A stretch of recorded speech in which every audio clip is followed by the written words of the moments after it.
Faut-il baptiser les bébés? J'avais peur que mon petit frère John soit condamné au limbe, se souvient Victoria. Pourquoi cette crainte?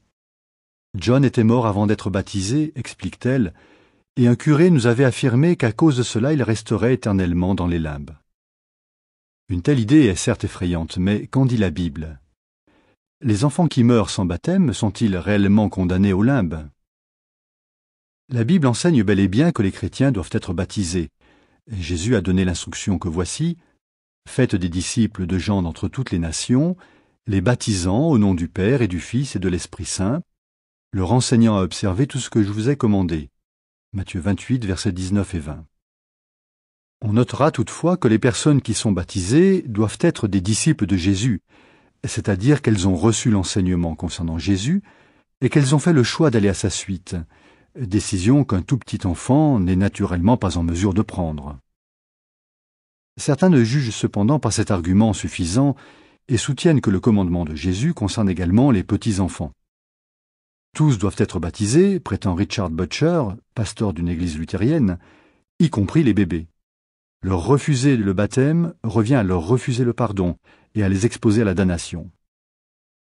En réalité, de telles déclarations vont à l'encontre de l'enseignement de Jésus sur au moins 3 points. Premièrement, Jésus n'a pas demandé que les bébés soient baptisés. Ce n'est pas un point de détail. On le sait, Jésus a transmis avec beaucoup de sérieux les exigences divines à ses disciples. Il lui arrivait de revenir plusieurs fois sur les enseignements fondamentaux. Pourquoi cela? Parce qu'il voulait être sûr que ses disciples avaient bien compris l'idée. Pourtant, pas une seule fois il n'a évoqué le baptême des nourrissons. L'aurait-il oublié? C'est impensable. S'il convenait de baptiser les bébés, Jésus l'aurait très certainement signalé. Deuxièmement, Jésus n'a jamais enseigné que qui que ce soit souffre après la mort. Jésus adhérait strictement à ce que dit l'Écriture. Les vivants savent qu'ils mourront, mais les morts, eux, ne savent rien. Ecclésiaste 9, verset 5. Jésus savait que les morts ne sont pas destinés à se morfondre au purgatoire, dans les limbes, en enfer ou en quelque autre lieu. Il a enseigné expressément qu'ils sont inconscients, un peu comme s'ils dormaient. Troisièmement, Jésus a expliqué que tous ceux qui sont dans les tombes de souvenirs revivront un jour. Jean 5, verset 28. Cela inclura forcément des millions de personnes qui n'ont jamais été baptisées. À la résurrection, l'occasion leur sera donnée de conformer leur vie aux lois divines et de vivre éternellement sur la terre, une planète devenue un paradis.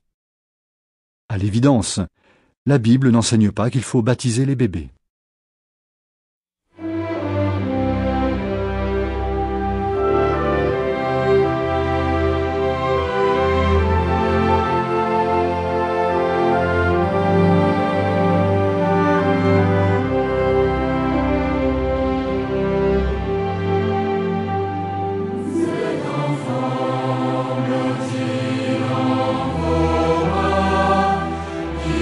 Hallucinama